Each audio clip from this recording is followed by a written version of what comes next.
Hi students, this is Miss Oberly and I'm here to explain to you how to do the 4 digits problem. So before we go any further with the video, please make sure that you have this handout in front of you and you are ready to follow along as I read the directions to you.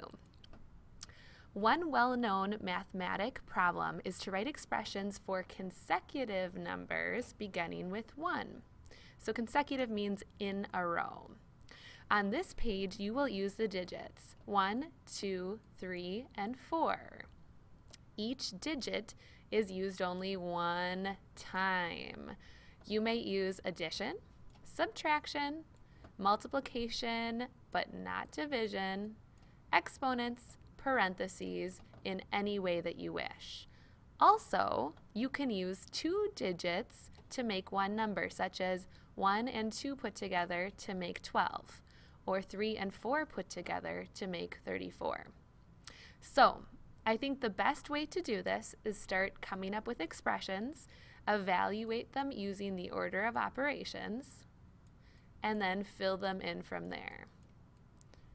So, let's do a few together. Please flip your page over to the backside where you have some space to write, because for each problem you will need to show your work. All right, first problem. So let's try just putting a few numbers together, like 34 comes from 3 and 4 put together. And let's use subtraction, and let's put 1 and 2 together to make 12. 34 minus 10 is 24, minus 2 more is, oops, let me erase that, is 22. So my first answer is going to be 22. Let's go to 22 on the worksheet, so right here, and go ahead and write that expression in.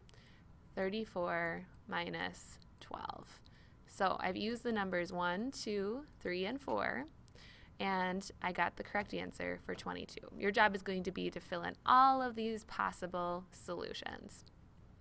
Again, your best bet is just to make some expressions up. So let's make up another one. Let's do 34 again, but this time let's use some exponents. So let's raise it to the first power, minus 2.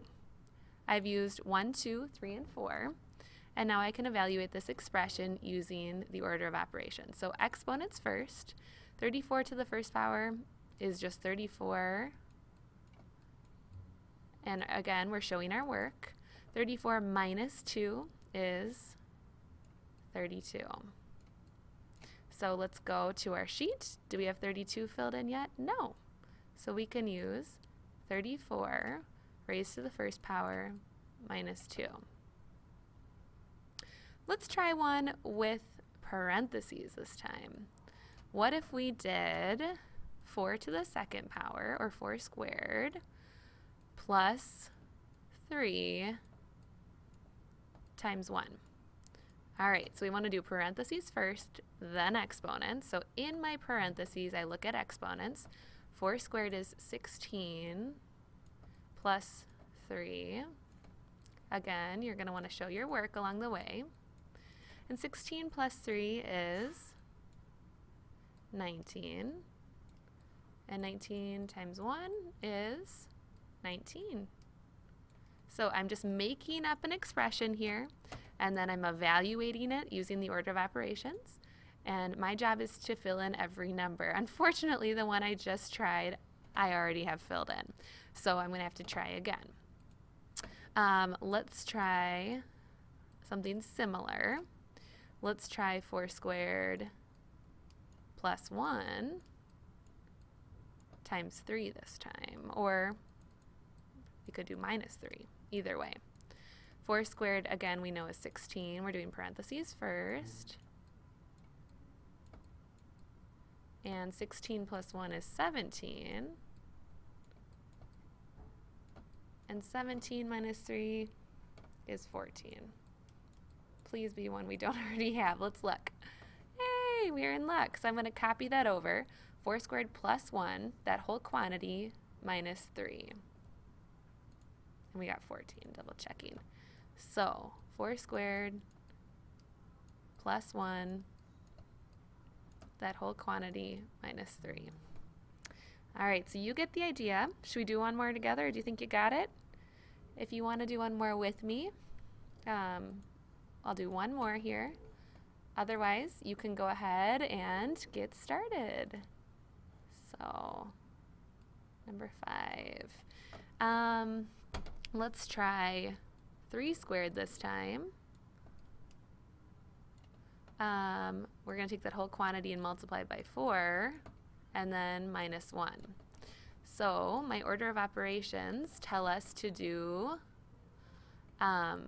parentheses first. So that's 3 squared first, which we know is 3 times 3 is 9, times 4, and then minus 1.